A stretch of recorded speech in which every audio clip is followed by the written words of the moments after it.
Hi, welcome to the show. I'm just finishing up editing today's interview. I've just finished it now, and I've got a list of things that I can put in the coming up sequence on today's episode. Say you've got a big dog, if you want to buy a syringe. If people are like, how do you get a syringe? I'm like, just go to Boots and tell them you've got a big dog, you need to feed medicine to, they'll give you one. It's amazing. Sperm as a resource. And by resource, I do, of course, mean sperm. Semen. Sperm is a resource often given out for nothing. I've been offered loads. If you're going to a fertility clinic, what drives your choice of jizz? It's tricky when people, I think when you're on like the Argos of as my partner has described it, which is like the sperm banks online, right? Queer politics. When Farage says jump, Labour might say how high. And it's not true. It's offering people false hope. Sex. Dating apps have become a breeding ground for the worst of human behaviours. And culture. What do you want, Holland? We get together with be simple. Simple. Be simple for me. He will like go nosh himself off. This is Outcast World. I'm in Cardiff in my home with my little cat, which is very nice. Say hello. Gorgeous. We love people with cats on this show. Topher's normally on. He's always got the cat handy. You can just say lesbians, Graham. It's all much of a muchness, really, isn't it? Topher qualifies, I think, as an honorary lesbian, but he's not. I'm a dog person. No, I don't mean I wear the masks. I mean I'm more of a dog person myself. Really, you're a dog person. That would make sense. I see that for you, actually. I've got. Do I look like a dog person? Yeah, I think so. I think anyone who's got any sort of facial hair is a dog person. I don't know why. Dog person. Yeah, dog person. Like, I don't know why. That's the rule. That's the rule. So I used to be a cat person. I used to have a cat, but she was Machiavellian, bit of a cunt on the sly. I'm sure yours is lovely. I loved mine, but she was... This one's horrid. This is the other one. Her name is Joan Rivers. She's horrid, but we love her, and that's... I think Joan Rivers would really appreciate that. I love Joan Rivers. Why do you call her Joan Rivers? Because she's a bit of a cow, or she's funny? Oh, she's a bit of a cow, but we love her. Right, okay, yeah. God bless Joan Rivers. God bless, may she rest. I love Joan Rivers, and that's just this cat's vibe, really. We found out later on that she was a boy, but I don't think that matters. I think it doesn't matter. You know, that's fine. Doesn't matter. She's a boy. When you're a cat, what's the difference between female and male cats? I think they all just act like kind of cat-like, don't they? I think so. Yeah, she's massive, is what I will say. She's massive, but I like that. It intimidates people. You know. I love a cat. Joan Rivers strutting around the streets of Cardiff. Yeah. So you've got some really interesting stuff going on. I'll talk a little bit about your background as well in comedy writing. It's a really interesting career path and everything. We've heard the intro before, but you were told that you were likely infertile at 24. That's and your true, response was essentially, okay, well, we will try and do it ourselves in a flat with a mate's sperm. More than anything else, it was a hobby. It's just a nice way to spend time with friends, really. It started off being, I guess you think it's political. I think, look, when you're told something like that, especially so young, it's quite jarring. It sort of makes you rethink everything. I think our initial instinct when me and my wife decided we wanted to have a baby, was to go down like the most traditional method and try and do this thing called shared motherhood, which is a stupid name for it anyway, because you're 2 months and you have a baby, it's all shared motherhood. But what they do is they take the eggs out of one of you, they mix it with some sperm, just like that, like you're making a meringue, and then they put that's disgusting, and then they put the result into the other partner, right? That's the whole vibe, and then hopefully that becomes a baby, and that's what we wanted to do, was sort of swap so my partner could carry my genetic material, you know, and do and as we got told this is impossible, you've got to do this, it suddenly became like, why are we trying to fit into a box here that we don't fit in? It doesn't really, it just doesn't make sense. I think it's like, it was square peg round hole, to use a euphemism maybe, and we decided to take the reins and get on with it ourselves, really. So that was good. So my sister-in-law she's done exactly this with her partner. And when I first heard about it, I was like, you're taking so whose baby was everyone's baby? Like, what a unique way to be able to kind of be like, to both have a stake in baby's life. So walk me through what the clinic said to you, and why you went down the DIY route. Then please explain what the DIY route is, because I think I know what it is. It sounds like the more, I don't know. I think I'm up for the DIY route. Tell me all.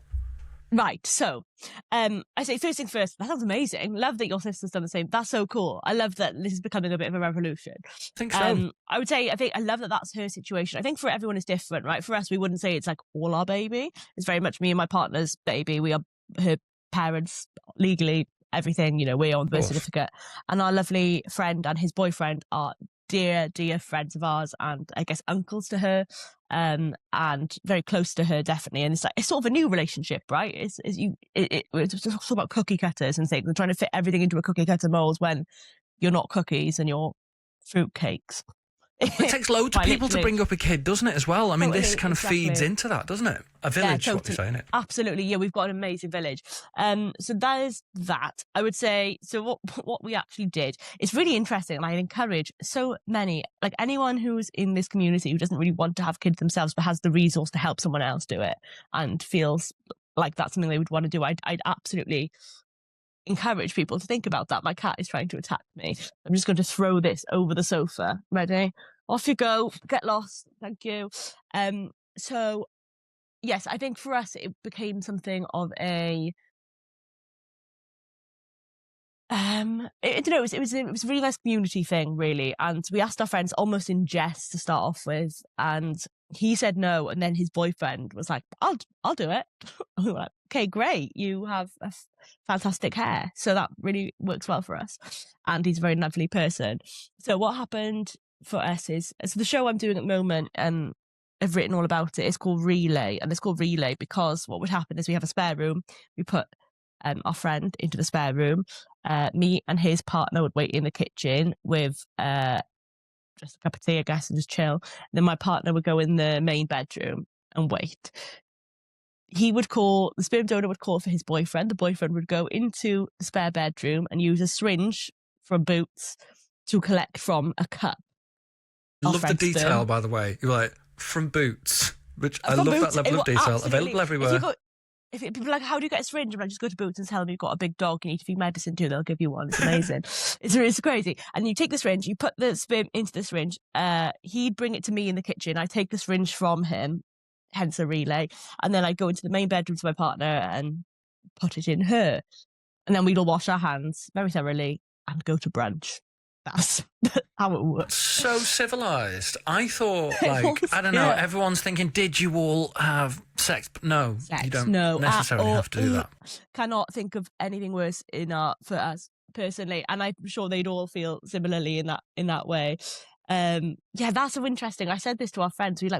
When people are like, how did you do it? We're like, oh, we did it, the traditional lesbian way. And people go, was that turkey baster, or did you sort of get together in like that? It just wasn't like that at all. It became very I guess we wouldn't have even thought of doing it like this until the clinic, essentially, once they told me that I couldn't, which was not true, it turns out, long story, they said, well, why don't we can take your sperm donor's sperm and we'll use a syringe like device and then put that into your partner and then hopefully she'll conceive like naturally.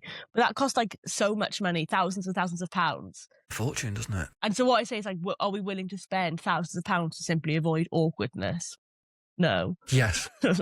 So that's simply why we did it at home in the end. It became like it's such a rip-off, really. If you got the resource, which we did, and by resource I do, of course, mean semen. Sperm is a resource often given out for nothing. I've been offered loads. Listen, this is what I said, like this all it's going to waste, guys. It is. Spread the love. Spread the gist. No, everyone wouldn't say that. Yeah, that is, not my scene, no. But I appreciate that it is some people's, and lovely. I've never been in contact with so much sperm in my life as that period of time, I will say. But you washed your hands, and that is the important thing, then ate brunch afterwards. We did. And I love that. We did. It was, it's a real, it's a real experience. There's a song in my show called Brunch, and it sort of talks about, like, it's a song about the moment where you go to brunch and you know that your partner is sitting full of your friend's sperm, and your friend has essentially just masturbated, and you're all just sat there eating a brunch and trying to pretend that everything's normal, and it's very odd until it's not. I've been to brunches under less, like I think more awkward scenarios where someone was full of jizz. Yeah, so I've been there a few times. That is simply the queer community. I fear that's the sort of people we are. You said there's a song about that you've done about going to brunch. What kind of decides what gets a song made about it and what doesn't? What's the process in that? Because that's a heavy thing, isn't it? It's crazy. So we came into this. So I'm a stand-up originally, like sort of just that's what I started doing. But I write music, and it was an interesting way to get those things to mix. I think for us, so I started working this show as a stand-up show and then worked with this amazing team of people. I'm going to just stop my cat playing with the thing and I'll start that sentence again for you. That is fine. I don't know why they've decided that now is the moment they want to play with it. What they do is they know you're up to something. They do know. So I think it started off as a stand-up show and something very solitary for me. And this was like, this is the story that I want to tell. And then we got this amazing team involved. And we were really lucky to have like Arts Council support and things like that. And we could like develop it. And so I had a conversation with my director, this amazing person, Elan Isaac, who I was like, I feel like there are songs in this. And I'd already written one song, a very sad song actually, that I'd written sort of when we were giving up hope a bit. I'd already written just in my life. I was like, that should go in it. And then it was sort of going, okay, where are the beats in this thing that should be songs? So I had this idea for a song called Choosing Family, about picking who would be your sperm donor out of all your friends. Elan was like, oh, when you went to brunch, were you like looking at the mayo being like, oh, that's gross, there should be a song about that? And I was like, yeah, great. And so I'd go away and like write this song and I'd be like, does this make sense? And then we'd all be like, yeah, that's great. And that's why I think collaboration has been really key to this show, actually. It's because when you're working on something so personal, I think it's like quite a normal thing to think I should work on this by myself and not involve anybody else. But I think if you work quite solitarily, it can be quite emotionally challenging. I think having people around you on something like this is important. So yeah, oh God, I was so lucky and grateful to have that support. 2 questions off the back of that.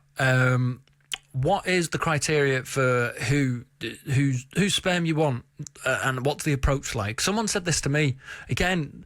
Someone in the distant family on the other side, because I'm married, was like, me and my partner would really like to have a baby, and we was discussing which of our friends would be the best. We thought you, and I was like, oh, I don't know, maybe not. Really? But what is the criteria for picking who you want to work with on this collaboration? We'll put it that way, sperm wise. It's a very good way to put it. And the songwriting process. I want to know a bit about that. I want to know, like, what are you in the shower and you're like, totally. Is it the brunch? Is it the jizz? What I want to know about all that. Very much that. So choosing a sperm donor, that's interesting, and especially we've got like a really amazing, like the queer community of Cardiff is expansive and full of fantastic people, and it was very much a question of us sort of going to all of our friends and being like, would you be up for this? And so many of them were up for it, which is what you don't expect. And so suddenly you become like, it's like judges' houses at the X Factor, and you're like, okay, well, who's gonna, like a golden buzzer, I guess. I'm sat here being like, I don't know, because people are so, I guess the most important thing for us was like they were up for the sort of family arrangement that we wanted, which is that me and my partner want to be parents. We don't really want to share that responsibility. We don't really want someone, we don't, our child doesn't need to have a dad. We're not searching for a dad. But we want people who are in our child's life, who will care for it and love it and, continue to be our friends. It sort of made sense for us because we've got 2 friends who are like our closest friends. And one of them, it was the sperm donor's boyfriend. The one with lovely hair. They've both got lovely hair, but the one both got lovely hair. It's important. But the sperm, the boyfriend, is the one we asked first because he went to school with my partner, and so they've known each other years and years and years and years, and he just wasn't keen for it. But his boyfriend was really up for it, and we're really close friends. I guess I'm closer with his boyfriend, and then my partner's closer. No, I'm closer with the sperm donor, and my partner's closer with the boyfriend originally, and then we're all just like we're family now, really. And have been for a while, to be honest, way before baby. So that's where that came down to it. And being like, you know, you think about, I think always it's tricky when people, I think when you're on like the Argos of as my partner has described it, which is like the sperm banks online, right? Yeah. You're scrolling through them and you can be very selective and you sort of focus on the wrong things. I think like eye colour or what do hair. you focus on if you've got that power? I can't imagine. Yeah, exactly. I don't know. Do you know? Because you don't know these people, and I guess they write letters and they do voice notes and those things. That like I'm absolutely not. I'm not cursing on that at all. I think actually like, brilliant if that's what you want to do, and we definitely look into that. But it just felt to us like, why wouldn't we explore this first? I don't know what other people go for. I've seen many documentaries where people are like, we want a blonde, blue-eyed man, and I'm like, that's worrying weird. though, isn't it? It's like, we want Aryan child. I'm like, that's why I don't want you to be able to pick. Exactly. So it's tricky, but then also I guess like straight people get to choose who they procreate with. You know, it's one of those things. I think for us it really was like a kind person who like what their involvement and how they would respond to being in this position. I guess once the child eventually arrived, Lots and luckily of we data chose on their personality, well. I guess. Yeah, totally. I mean, these are we're lucky that they're our friends, so we know them inside. Like I know everything I know too much about these two, actually, I would say. This film don't around his boyfriend and he know too much about us, and that's good. But I don't know how you'd go about it when you're online. And I have friends who've used sort of sperm donors from banks, and I think it is a tricky process. I think it can be really difficult for people to know where to start and what their criteria is, you know, because you've got stuff like this person does this sort of job, this person does that. So you're sort of dating, but you're not dating. It's tricky. I think but it's also new. You know, who's to say that, like, I think anyone who's like, the only way children should be brought into the world is through a loving marriage between a man and a woman are absolutely, completely deluded. You know, biological capability exists and has done between people who aren't romantic partners for many, many, many years. And that's okay, you know, and we all need to get on board with that. I think, you know, there are awful things online people go crazy about. This one needs a dad, and this person. There are so many people with straight parents who don't have a dad. There are people who have single mums. You've got single dads. You've got people who have stepdads or stepmums, or you know, or people who are raised by their grandparent. And I think all of that, like a child needs love. That's what's important.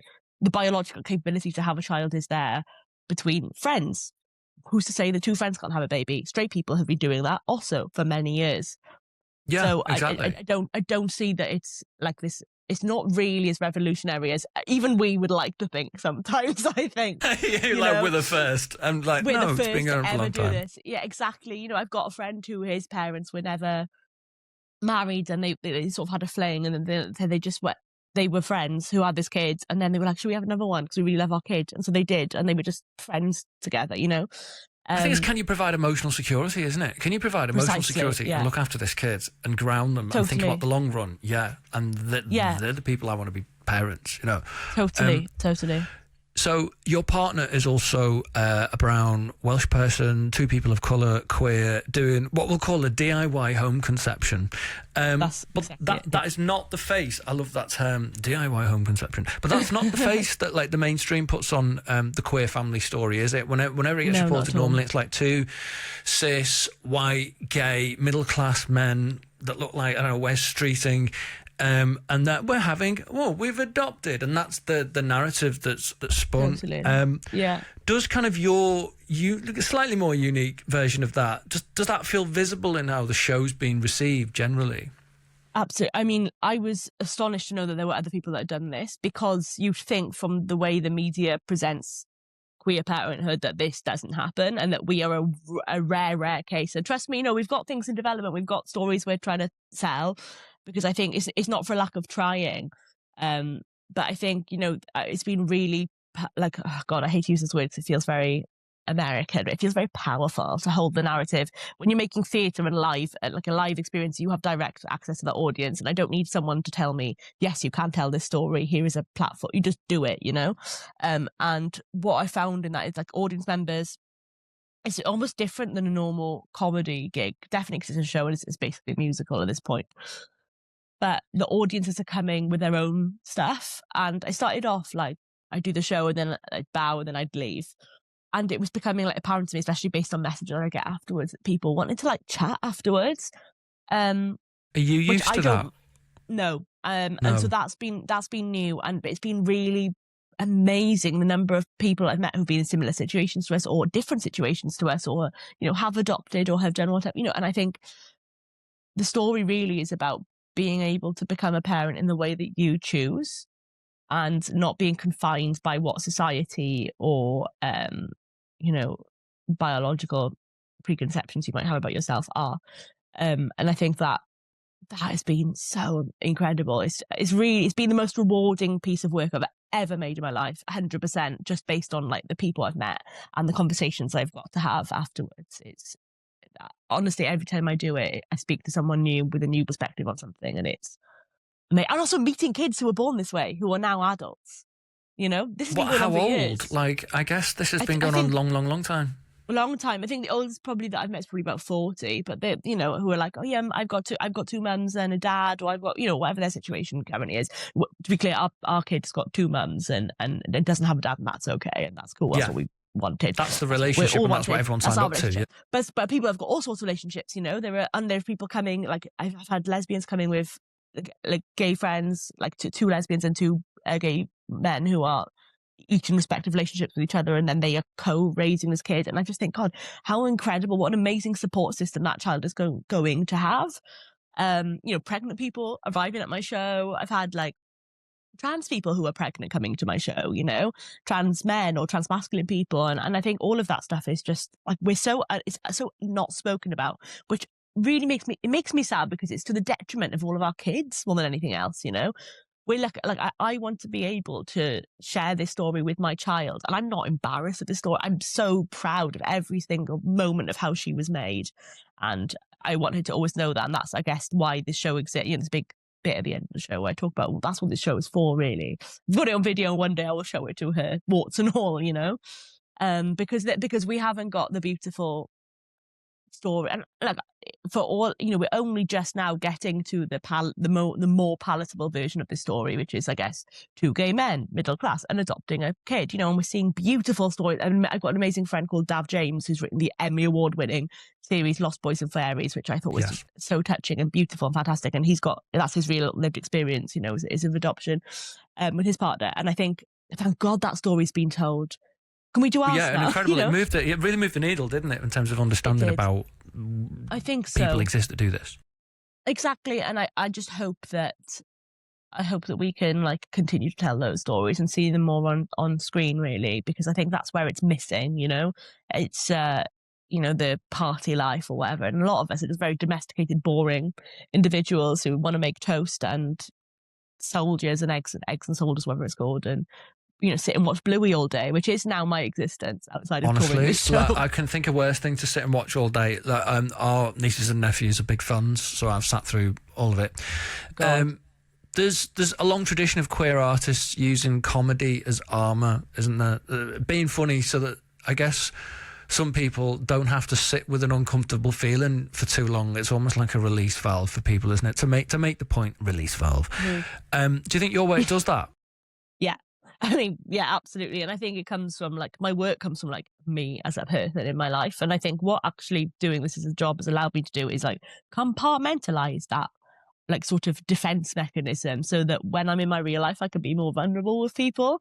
And so it's like actually just improved my relationships day to day, because I'm able to be a person who has, feelings and thoughts and is affected by things. And I think that for a long time in my day-to-day life, I wasn't able to do that, because it would just be like, ha ha ha ha ha ha, here's something else, It's an arm, and it's helpful to have, definitely still, but like, I think it can really affect a lot of queer people, really, the defense, the walls that we put up, because we're unable to access each other fully, because we're just hidden away behind like a glazed sort of look.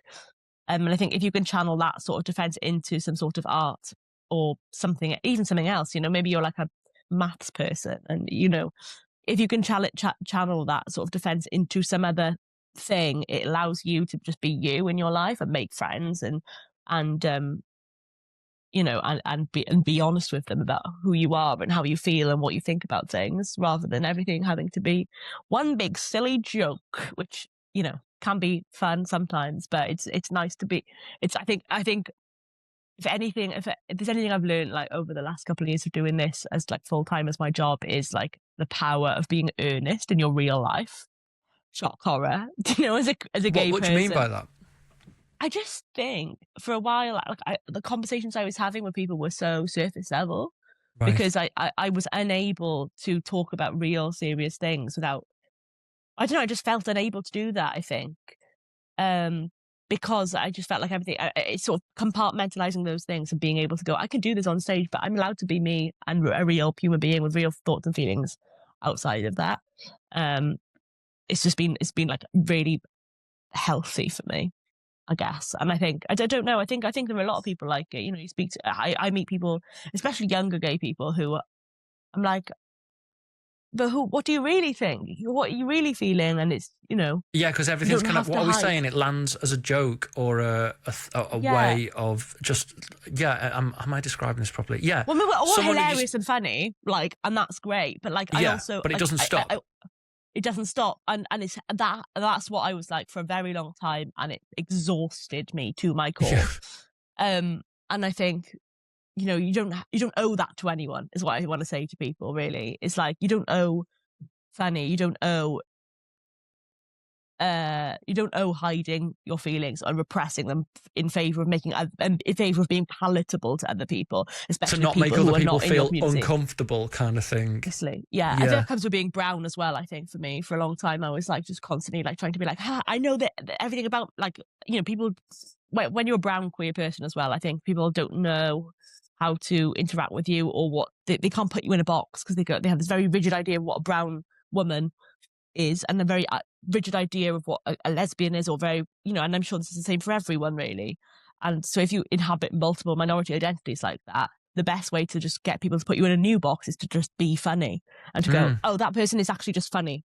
that's what they are. Funny, I can deal with this, but... Ooh, yeah, exactly. And so if you can be all of those things and have feelings and have thoughts that can take, I don't know, making other people use their brains, it feels like you're taking up space, and that's something we're told not to do. So take up that space, have your feelings, but also be funny, and that's fine as well. I hope I'm still fun to be around and not just like a constant drag, but I also she's gone so serious. I don't know. She's gone so serious, but I'm like able to just have real conversation. I think and those are the the queer people I found most drawn to. I think as a younger person, have the real conversations on top of being funny. Yeah, absolutely. Same. Yeah. On the next episode, like, I can't believe me falling over has cost me a blooming star, but bloody star, a bloody star. It's all right. They've got plenty of other stars from other publications. Yeah, I'll take one from another one. This is Outcast World.